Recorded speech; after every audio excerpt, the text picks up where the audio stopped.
Hi. So we've been working on the saying from the classics. Its rooting is in the feet, released through the legs, directed by the waist, taking shape in the hands. And we're going to keep working on that. But first, I want to address a couple of questions we've received about single whip. We did a bunch of work on single whip, and that led to some questions. So just briefly, one of the questions was about how the right arm extends and what the timing is for that. So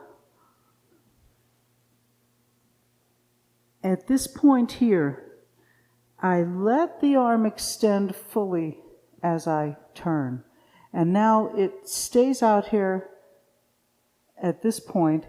And yeah, I'm going to move away from it now, but it wants to start fully extended, and then I just give it that last bit as I turn away into the final posture, as opposed to doing something like this, where it hasn't made its way all the way out yet, and it's still going there, and now it finally reaches its final place.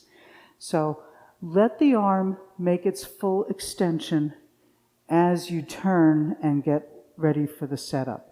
Think of this as, if you look at the function of it, this is a strike with the ends of your arm bone right here by your wrist.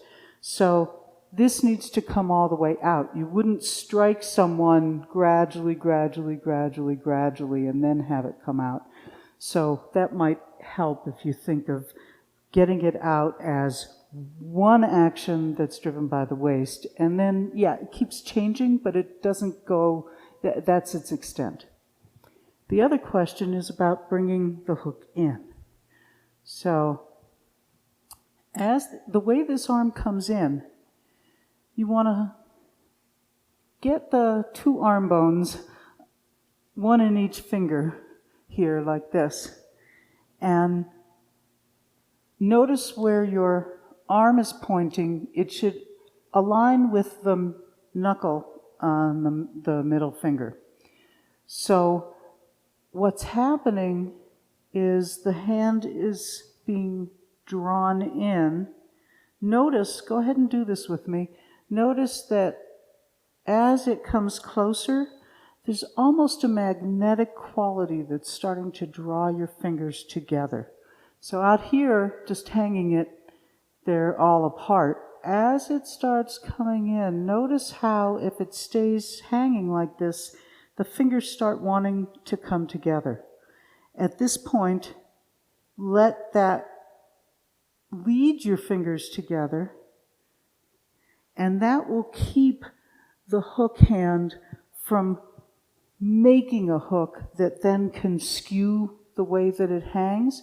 So if I think about grabbing the fingers, I'm likely to get a little bit of a torque in the wrist. So I want to make sure that I'm just drawing it back. The shoulder's connected to the hip. That's what's drawing it back. So any action, say, in your elbow will skew the wrist as well. So the movement goes through your elbow, but it's not driven from the elbow. You don't want anything extra there. So if you just look at it like this, then it will keep the arm and the knuckle in the same alignment. And then the fingers just gradually come together. You don't need to draw them and make that happen from the fingers. That's another thing that could tend to skew the way that the hand comes together. So just nice and gentle. Let it come in. So let's do single whip once, and then we can dive into the release through the legs. And begin.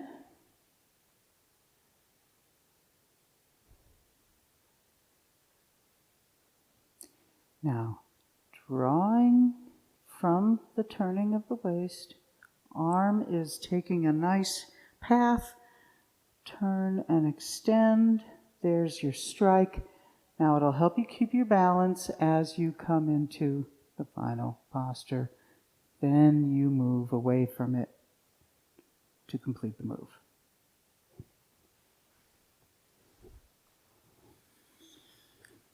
So that's a place for me to say, anytime you have questions, go ahead and ask us. We'd be happy to answer them. So back to the situation at hand. Let's do a first third, and I want you to pay attention to how you use your legs.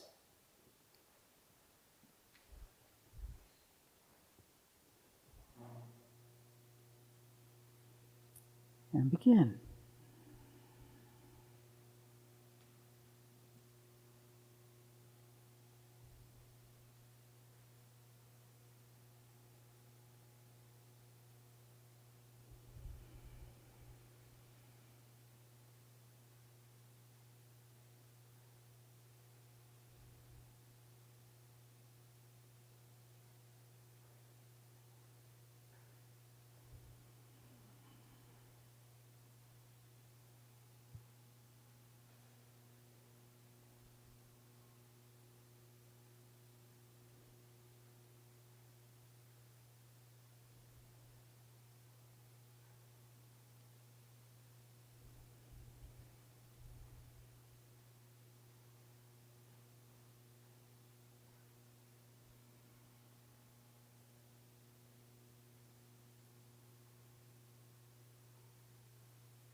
Okay, so today's exploration is on released through the legs.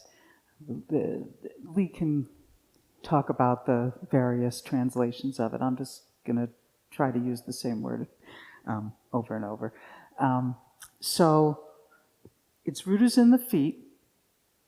It ends up taking shape in the hands. It has to make its way through you. So I want to start by looking at the transition from shoulder strike into white crane. We looked at that with regard to the feet, And I think that was really useful. So let's look at it again, and then we can see how the legs get involved. So I guess I'll face this way, and yeah, there we go. So from shouldering, gather into the right leg and come up into shoulder strike. White crane. Do it again. So feeling your feet on the ground, feeling the tripod, feeling the changing relationship with ground as you shift into your right leg and let that come up into your right hand. And again. In the feet, something changes in your relationship to ground as you complete the move. Now pay attention to what's happening in your leg. So from here, it goes into the ground, it comes up through the leg, plays out, and ends up with your hand and the whole motion within a vertical extension. So what's happening in your leg? You want to allow the dropping into the root to then have a certain amount of rebound that helps it come back up through the leg.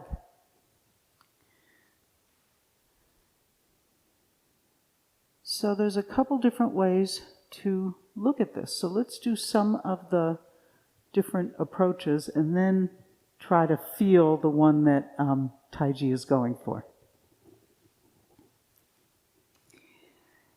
So the knee is going to change, but it's not about the knee. So just try once. Bend your knee to go into it and then straighten your knee to come out. And feel what that does. Feel how that breaks your connection to ground rather than enhancing it. So try that a couple times to just feel, if you just bend your knee and then straighten your knee, it may look like something's going through your leg, but can you feel how it actually is getting stuck? So now, do it again and allow the movement to go through your knee, but don't make the knee be the prime mover. Feel how there's still a connection at the feet. So do it again, and feel the bottom of your foot, and then let that movement blossom through the leg without losing your connection to the ground. And rest your legs. Now the other extreme is that it doesn't really change. So I can say, okay, I'm in my feet and now I'm coming here, but this was static. Nothing changed. It didn't go through there. So you don't want it to be something that has no change. I don't just go into the ground and then push myself up out of it. It's like, let your leg become a big open tube and your knees like the bendy straw, so that you can still get movement through it. And feel into the ground, feel your feet change at the ground, and then follow that movement up, allowing it to come through the leg, but keeping your connection down in the ground through your foot. So this is a little harder to talk about. The hands and the feet, we can get a little more a connection to things because they're out at the ends. Feeling something going through the legs is a little harder. And it's not that I want to trace it. You don't want to just go, okay, I'm in my foot, now I'm in my ankle, now it's my calf, now it's coming up through my knee. That's too slow. That gets in the way of authentic movement. So it's not something that you follow carefully, watching it move all through the body. It's more like you have an open channel. You send something down, you bounce a basketball, and the rebound happens. And it only happens if the leg is open and you're not thrusting with it. So do this again. And as you stand here, feel the leg open. And then let something drop into the ground and then let it rebound back up out of the ground, keeping your connection. Now this time do it, and I want you to use that leg and thrust yourself out of the leg, and notice how it gets caught. So that's not the thing. It's not something that you push down and then push up. It has to be allowed to drop, and then you let it blossom its way back up through an open leg. So now let's look at it somewhere more challenging. And that is the golden pheasants. So let's see, we've just done squatting down, and you're going to give into the leg that you're standing on. The connection at the ground changes. As you gather, then because the leg is open, it can come up through the leg, and this time you're going to send it into the other hand. So there's a feeling of into the ground, gather, release, and it comes back out. Now there's a little bit of change in the leg. It doesn't just become a stable thing that then you move the other part with. But at the same time, just like we were doing before, it's not that I go down and then push myself up. When I do that, I lose my balance. So let's do it. We'll take it from, let's take it from the push so that we can do single whip, because we've been talking about single whip. We can get a little bit of motion going, and then look at the two standing on one legs.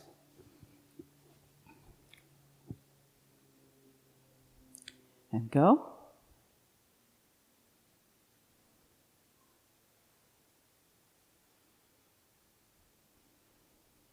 Letting that hand be drawn into a hook, sending it right out.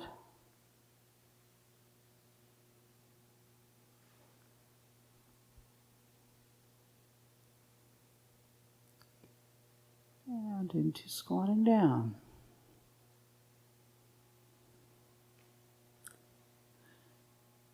And now notice that here you have an opportunity to release into the ground. That gathers, let it come back up and aim into your right fingers. Then you can let the right side down. Make sure your foot goes down at an angle, and come up the other side.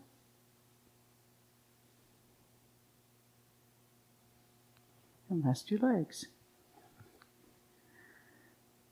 So as you come up through here, let yourself gather, and that will have a little bit of a bend through that knee, but make sure that you're just letting everything release and open and gather, rather, it's like pushing on a spring so that it's open, and then the spring can release and send it up. Let's do that again.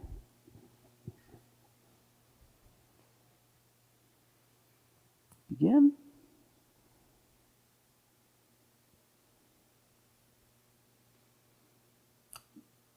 easy drawing your hand into the hook, send it back out,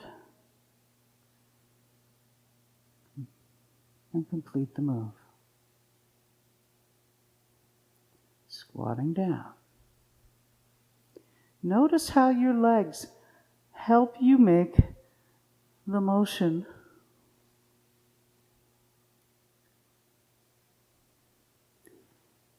Gathering and releasing.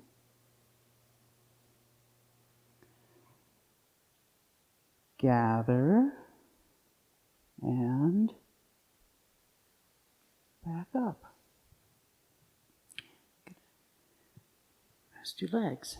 I don't quite know how to make a loop out of this.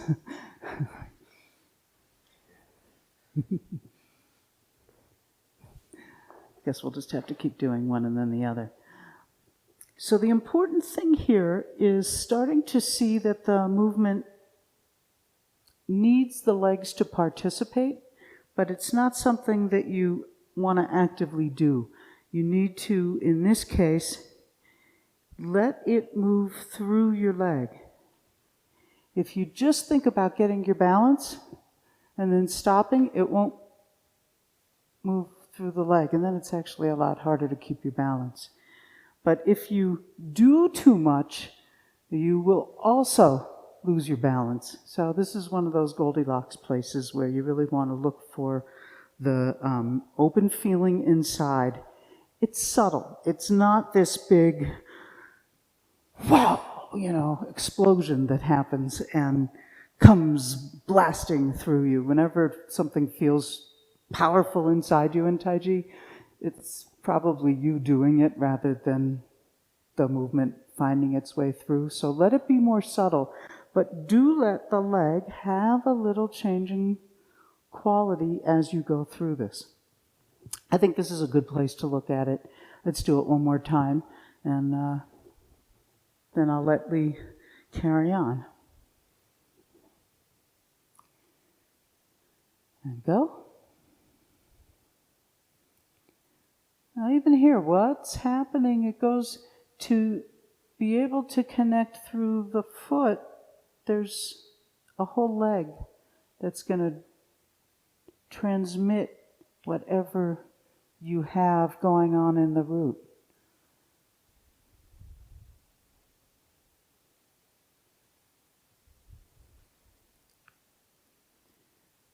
So that loading of a spring doesn't only happen in the foot, it has to go through the leg. The spring gets loaded and it releases. The spring gets loaded and then it releases. And rest your legs.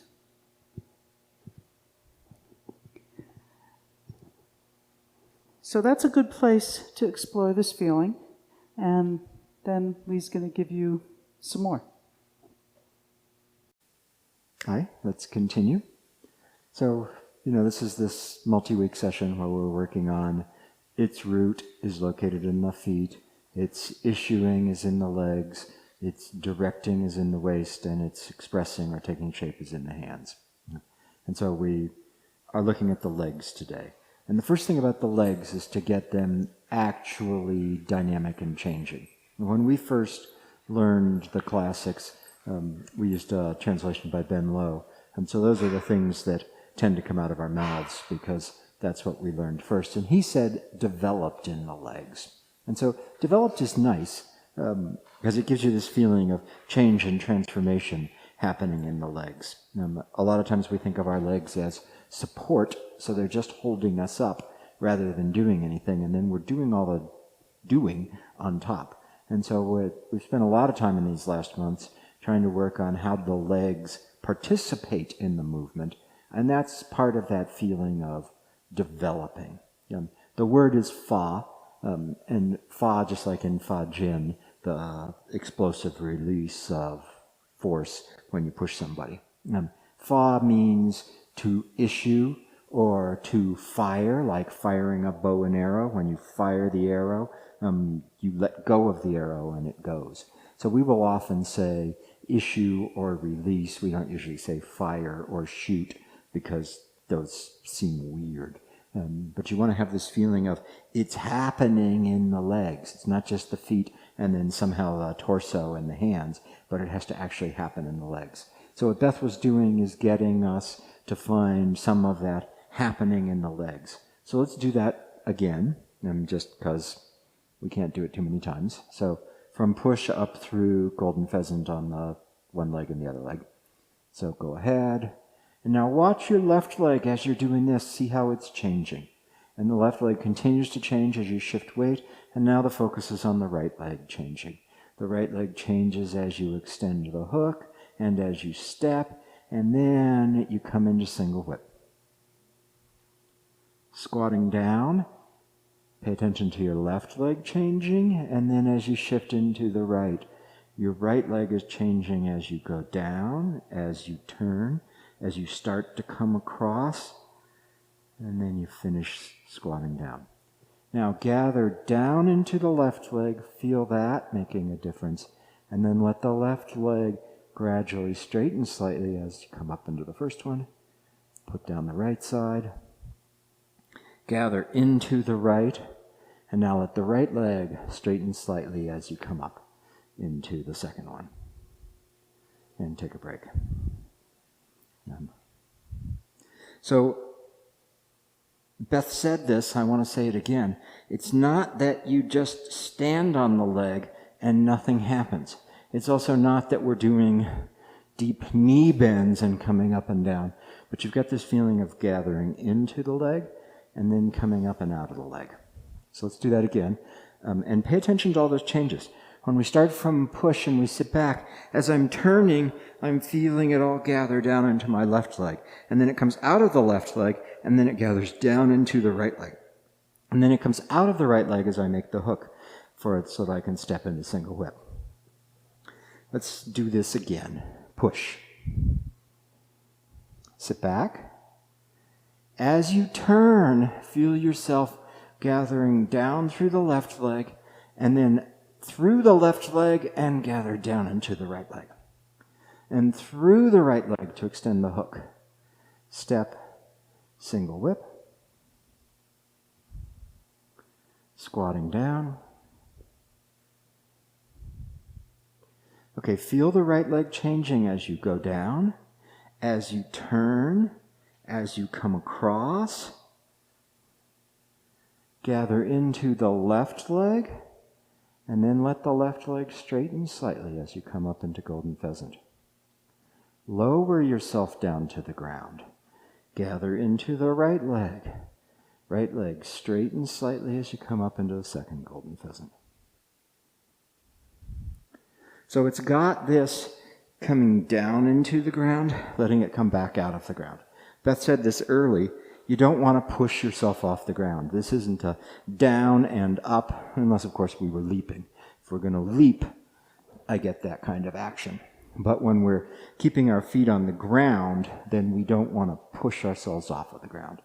So these examples that we've done, where we go into white crane, where we do one golden pheasant, the other golden pheasant, even when we're doing single whip, when I'm coming back and gathering into my rear leg and then gathering into my right leg and letting it come out of the right leg. All of those examples have us where the issuing, the releasing, is happening through the weighted leg. So, with all of those, the weighting isn't changing. Sure, from shoulder strike, I get all the way into the front leg. But now as I do this, this leg stays full. And I'm coming up and out of it. As I do the golden pheasants, I come down. This leg stays full even as it's changing. So that's, I think, a little easier to feel, which is why we started with those, where you don't have to, you've got the weight in the leg, and that's where the issuing is coming from. Of course, it can happen the other way. And so let's look at brush knee for a second. We'll do it a couple times. Let's march that way with brush knee a time or two. So just take a brush knee, left foot forward, right hand high. And sit back. And come forward. Step. Brush knee. And do it again. Sit back. Come forward. Sink, fold, and step. Brush knee. Again. Sit back. Come forward. Sink, fold, and step. Brush knee. Once more.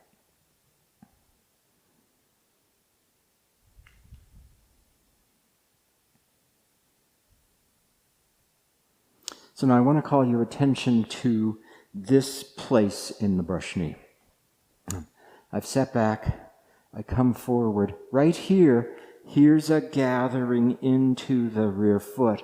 And then as I do the brush knee, it comes out of the rear foot and powers the move. So in this one, the releasing is happening off of a leg that's emptying.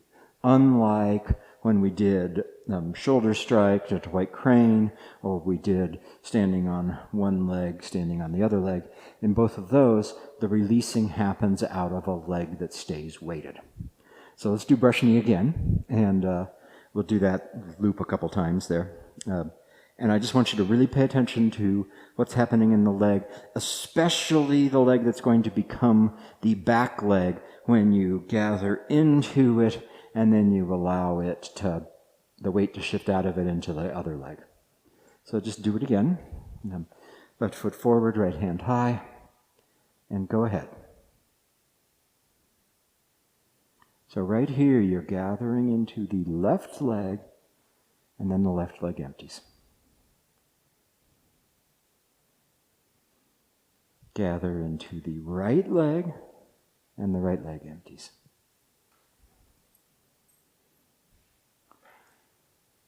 Gather into the left leg, and then the left leg empties.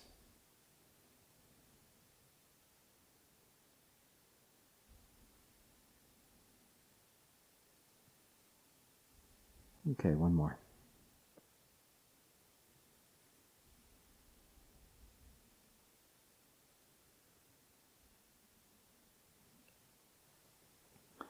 So we're often reluctant to talk about this.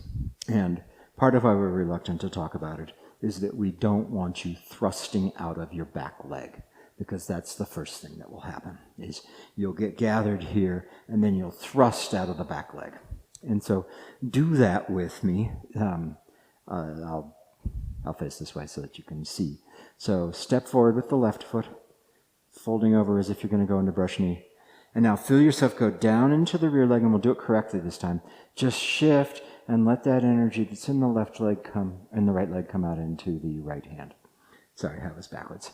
Now, again, step, you're gathering into the right leg, let that energy that's in the right leg come out into the right hand. Okay, this time thrust. Gather and now thrust out of the rear leg. And feel the difference there. You'll be less connected to the ground, and critically, you're double weighted because your back leg is activated and holding you up here, same as the hand that you're using. So do that again and do it correctly this time. Gather, and now let that come out of the rear leg into the front hand. So this is different. The leg that's doing the issuing, the leg that's doing the releasing, is also having the weight shift out of it. And so a good place to explore this is our very favorite exercise, the bear. You didn't think we were going to let a class go by without doing the bear. So just take a look at the bear. And in the bear, we often have you focused on the leg you're shifting into, because that one, the muscles on the inside of the quad are drawing you towards that leg. So as I shift to the left, I turn to the left. As I shift to the right, I turn to the right. And so I'm using the leg that is becoming full, and I'm drawing myself towards that leg. But I want you to pay attention this time to the leg that's becoming empty. So at this point, I'm down in my right leg, and what's going to happen is I'm going to let that fullness of the right leg come out of the right leg and go into my front hand and my other leg. And now I let the fullness in my left leg come out of that leg and go into my front hand and into the other leg. And so it's like water sloshing back and forth. I've filled the leg with water, and now I toss the water out of the leg into the opposite hand, and it also pours into the opposite leg. I toss it out of the leg into the hand. So you let that happen where it comes from the leg out into the hand. And so now the danger, the reason that we don't tend to talk about this, and I'm sure half of you are doing this, so double check yourself and make sure you're not. The danger is that you'll become double weighted. That as you do this, you'll thrust out of that leg and it's still full, even though the weight has left. It's still all engaged. And so I thrust, and then I have a line of hardness from the hand to the leg on the same side. So you have to toss out of that leg and let the leg completely go as you do that. Toss out of the leg, let the leg completely go, rather than keeping it engaged at all. So do the bear a little bit more and feel that coming from one leg into the hand on the same side of the body. So from my left leg into my left hand, but the left leg is empty. From my right leg into my right hand, but the right leg is empty. So really feel that letting go of that leg completely, not keeping it engaged. And now thrust a little bit. Thrust. Feel how your leg is still engaged. Thrust. Leg is still engaged. Thrust. Leg is still engaged. And back to tossing it out of the leg and letting go completely. Toss. Toss. So there's a reason we do so much with the bear. Professor Chung said it had the entire essence of the art. And as I explore it more, I'm always amazed to see that it really does have the entire essence of the art. It's just all in there. It's just hard to find. So notice this feeling of it's in the leg and you let it come out of the leg and it goes into the hand. It's in the leg, you let it come out of the leg and it goes into the hand. So the hands have to be empty. You can't be doing with the hands or else it'll block this off. So that's what we did last time, is the taking shape in the hands. And that you have to let it leave the leg.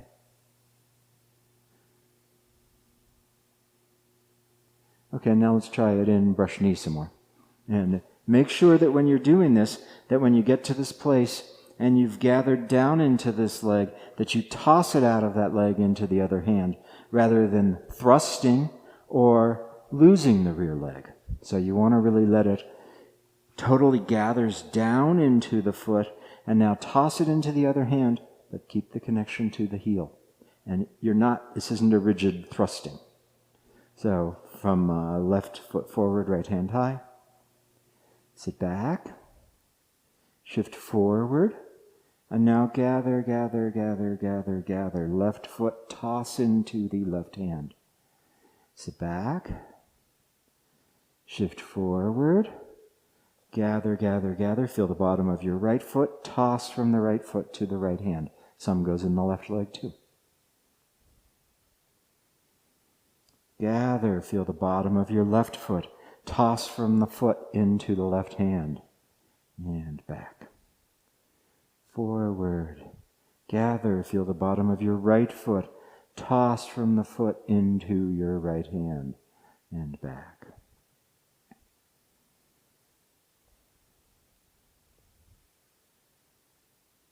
One more.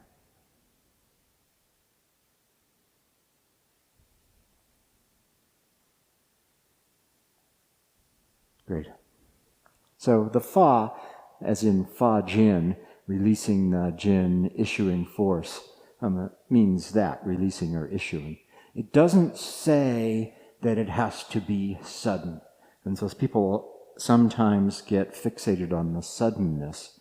And so let these issues be slow and gentle, and then with time you'll be able to make them be faster. But if you start out trying to make them sudden and explosive, you're likely to end up using force and be thrusting out of that leg rather than letting it come through the leg. So let's do brush knee a little bit more, and then we'll do a whole form. And when we do the whole form, you've got all this stuff to pay attention to and to work on in the legs. Yeah. Left foot forward, right hand high, and go ahead. As you gather, feel the bottom of your left foot, and now let that come out of the left leg into the left hand.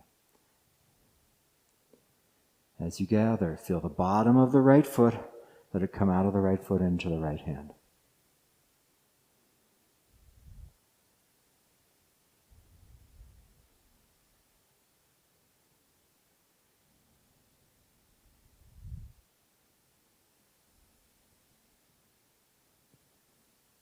Once more on each side.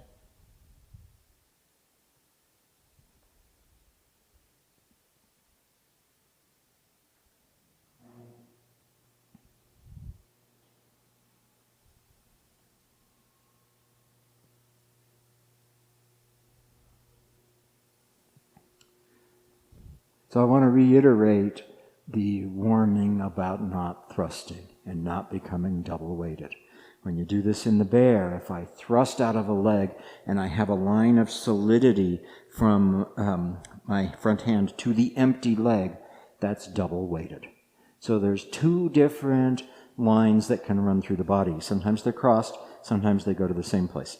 One of them is the line of stability. This is the line of supporting or the line of fullness. This is from your full leg to the opposite hand. So brush knee is classic for that. Full leg, opposite hand. And that is a line of support or stability. And that's what you need to have. If you do it from the same side leg to the same side hand, then you're going to become double-weighted or unstable. So if I do brush knee and I try to have my line of stability be from my top hand to the back leg, then it's like a door hinge. I've got the hand and the foot on the same side, and it's easy to turn me. So even if I look like I'm in a good 70-30, Beth is going to push me over. Even if I look like I'm in a good 70-30, but I'm using the back leg for this, she can trivially just turn me. Whereas once I get from front leg to that hand, now I'm not going anywhere. I change it back to back leg to that hand, and she can just turn me. So that's the first level of paying attention to the cross balance in order to avoid being double-weighted. That's the line of stability, the line of support, the fullness from one side to the opposite side.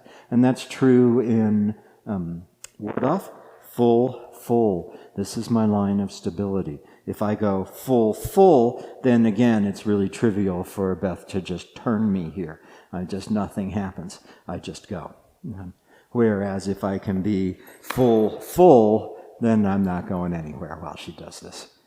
So you need to have that line of stability. The other line is the line of action. And so it's the places we started out. It's easy if the line of action comes from the full leg as you come through there. That's easier than when the line of action comes from the empty leg. But you have to be able to do both of them. Line of stability, you're always going to have that from full to full. And this is actually the yin connection. The yang connection, the active dynamic connection, can be from either leg into either hand. And the next one that we do with directing the waist, we'll talk about that. So we've explored this today where we've got our line of action coming from the full leg to the hand, and where we've got the line of action coming from the emptying leg into the hand. And so play around with that, but be really careful not to confuse the stability with the action, the yin with the yang, because then you will become double-weighted. So if I think my stable connection is from rear foot into front hand, I'm double-weighted. I've got to have the stability from front leg to opposite hand. And if I thrust out of the rear leg, then I'm creating that double-weighted place. And so this is part of why we don't talk about this very much, because we don't want to see you thrusting out of the back leg. Because when you thrust out of the back leg, you're going to become double-weighted. So having said that, let's do whole form, and let's just pay attention to how the legs are involved in everything. If you've got the mental bandwidth while we're doing the form, you can be looking at, is it the line of action coming from a filling leg or an emptying leg? You can be looking at how we gather down into the ground and release back up out of the ground. But I don't care if you do that. What I want you to do is just observe how your legs participate in the movements and start seeing all the various ways that happens. So we'll go through the form. We'll do it reasonably snappy, just for fun. Okay, and notice those legs right away. Go ahead. The legs are involved.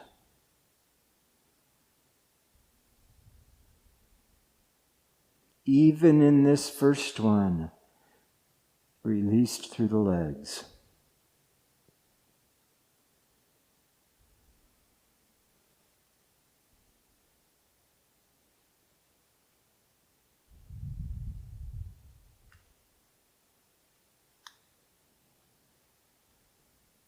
Stable from the left leg to the right hand. Stable from the front leg to the back hand.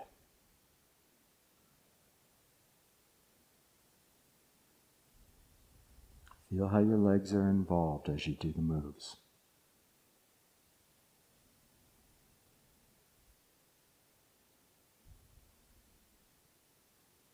We gather into the left leg, we release through the left leg, we gather into the right leg, we release through the right leg.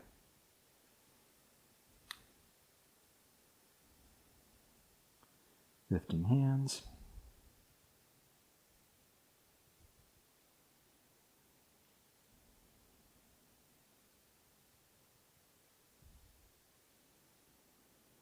Feel the bottom of your right foot. Let the rebound come through the right leg all the way up to the hand. Gather into the right foot.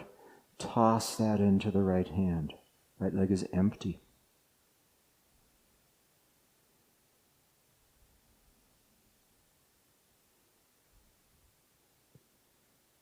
Again.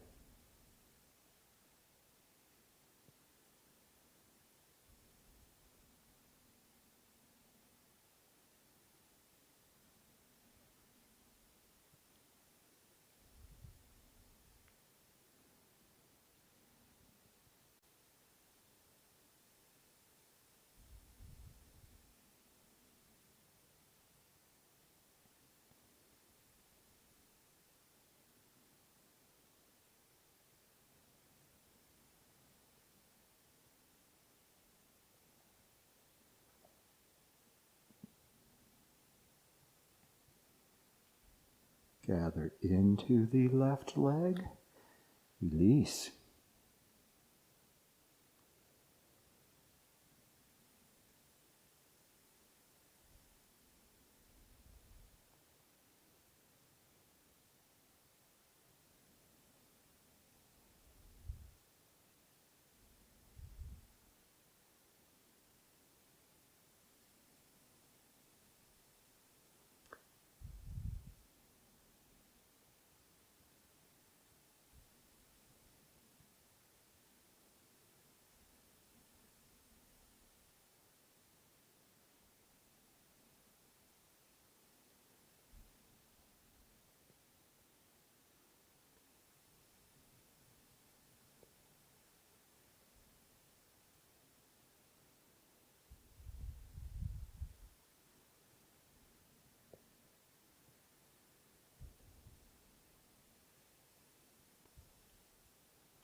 Notice how the legs are involved all the way through Repulse Monkey.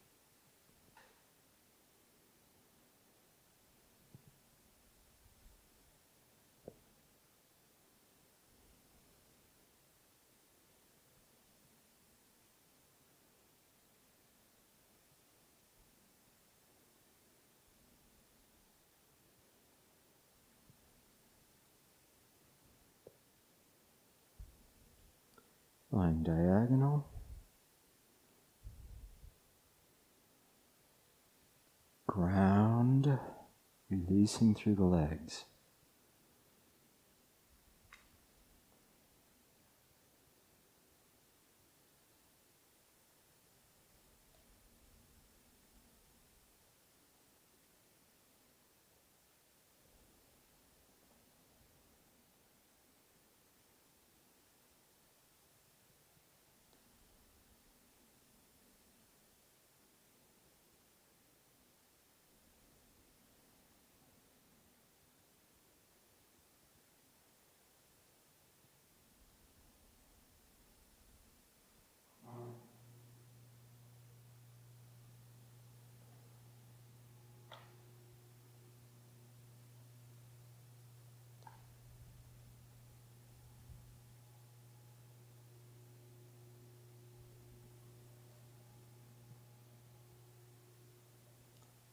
And move on.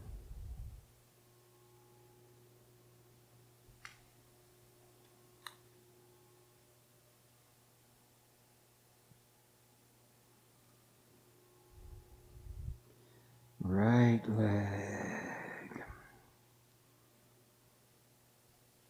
Gather into the left, allow it to release.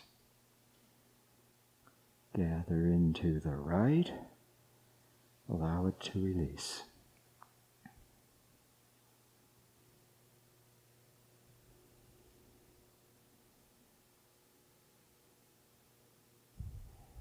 Bottom of left foot, releasing.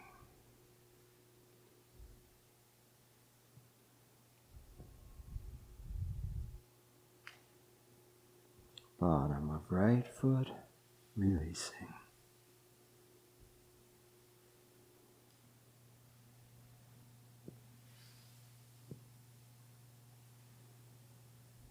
Gather into the right foot, toss that into your right hand.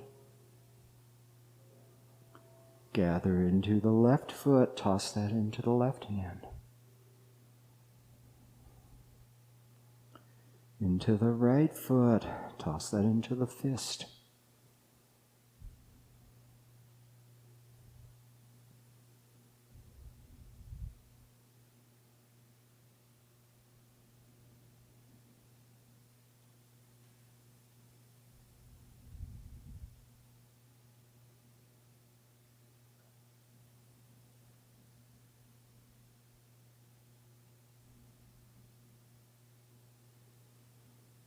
Left leg gathers, releases. Right leg gathers, releases.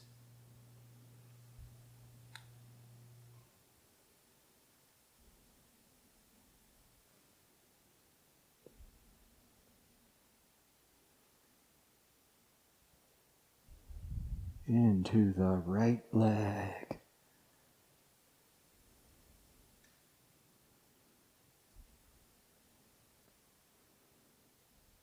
Into the left leg. Into the left hand. Right leg gathers and releases.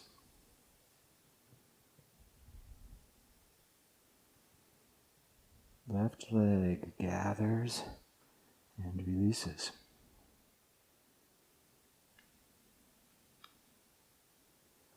Line of stability from left leg to left hand.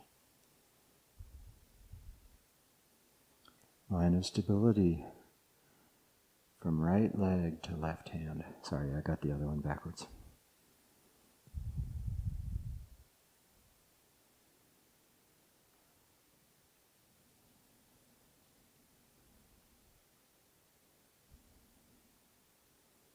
Left leg gathers and releases. Right leg gathers and releases.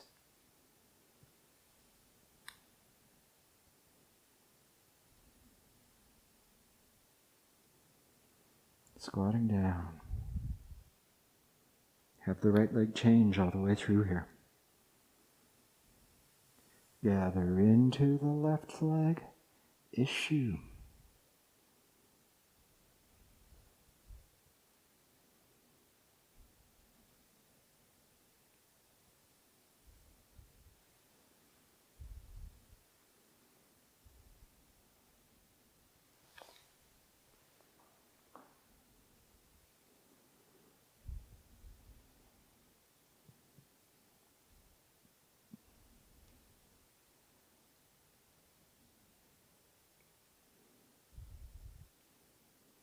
Gather into the right leg. Toss that into the fist.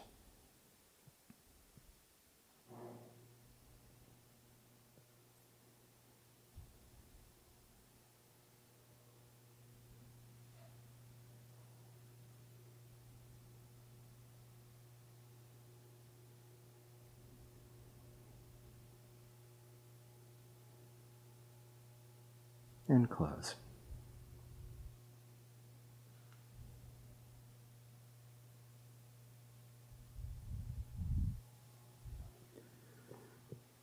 its rooting lies in the feet. The issuing is in the legs. The directing is in the waist. The taking shape is in the hands. Now, when you're working on the legs, be really careful not to turn this into force, not to turn this into thrusting. So get that line of stability. I'm sorry I got that wrong while we were doing the form. I said left leg and left hand. I meant left leg and right hand. It's this line of stability there. And then when you go into ward off right, it's right leg and left hand. There's your line of stability. If you can get the line of stability, that's the supportive yin line, then you've got a better chance of being able to do the yang. If you confuse the two of them and you try to have the active side also be the stable side, there are postures where that won't work right, like brush knee, where then you'll become double weighted, rear leg to front hand, and you've got to have the stability going through there. So be assiduous in this. Keep coming back to Tai Chi and double checking yourself. Don't just say, wow, that feels awesome, I must have it. But really make sure that you're continuing to do Tai Chi, that you're continuing to be relaxed, that you're correctly separating empty and full. And then you can work on this legs and waist stuff.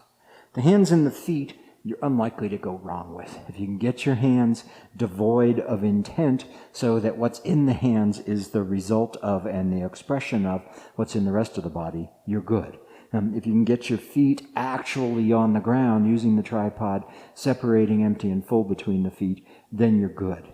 The legs and the waist, you've got to be more careful with, because the naive first approach to them is likely to use force. So, again, like I've said a bunch of times, we're reluctant to talk about this very much because it's really easy for it to lead you astray. We are going over this, and we're trusting you all to really take a hard look at it and make sure you're doing it right. And so you can't go wrong with the bear, just exploring the bear and feeling how the emptiness and the fullness interchange the line of stability and the line of action.